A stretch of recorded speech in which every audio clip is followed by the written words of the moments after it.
Hey everyone!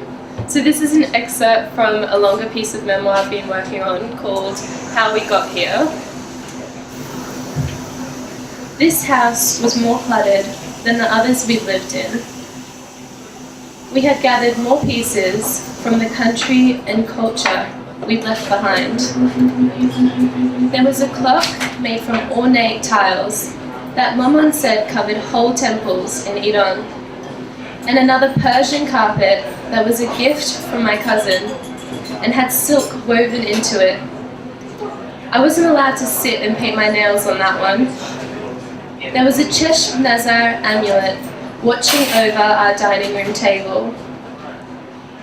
We had one aircon in the house, which was in the living room. I used to sit in front of it until Maman would tell me off and say it would make my muscles stiff. Even on hot days, we would still have chai after dinner, but on the unbearably humid summer days, the kind where you felt sticky, Baba would make us do. I tried to introduce friends to the cold, salty yogurt drink, only to be met by skeptical looks. Flowers didn't grow in this backyard, except for a shrub that they gave us at the citizenship ceremony. Only a few crimson flowers blossomed, and they looked like the brush Maman used to blow dry her fringe. "This is my favorite picture of you," said Nilu. She held up a picture of Maman, Nilu, and I. Maman looked distracted and was holding me in her arms. Nilu was frowning at the camera. She had a short halo of orange-brown ringlets and was wearing a metallic silver dress. I looked at my 2-year-old self. My lips were pulled back in a huge grin, revealing 3 or so teeth.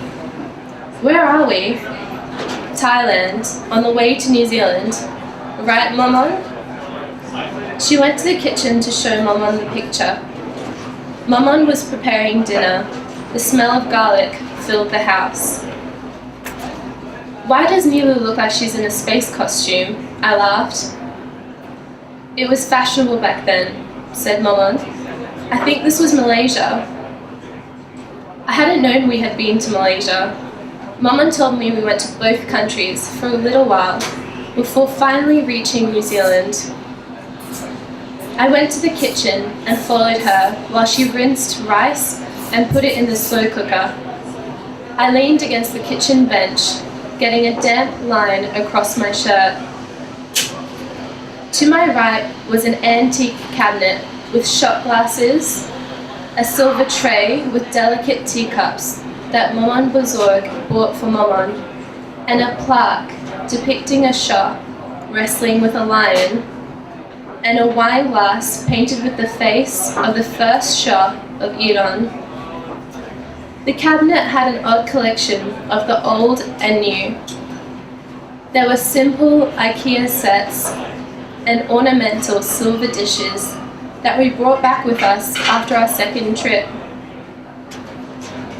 "What did we do in Malaysia, and why did you have light hair?" I asked. "I dyed it. We had to match our passports," said Maman. "We were pretending to be Danish."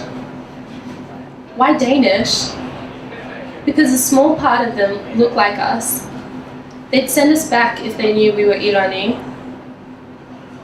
Whenever I lost Maman in a crowd, I would stand on my tiptoes and scan for a head of glossy, black ringlets. I looked at them now and tried to imagine the ringlets blow-dried straight and an unnatural shade of orange-brown.